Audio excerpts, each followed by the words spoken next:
Creamy pasta salad made with fresh veggies, a creamy dressing, and a high protein pasta alternative is the perfect side dish or can take center stage as the main course when you add in some additional protein such as a cut up chicken breast.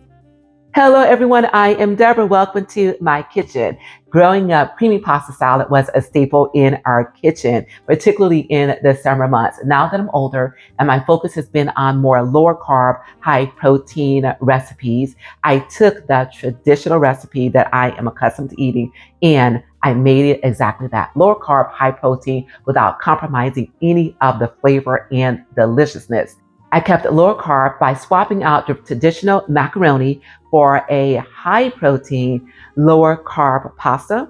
And once again, to boost the protein level, you can definitely add in some chicken breast, and that takes it from a side to a main course. So you guys, without further ado, everything that you need to put this together is up there on the screen.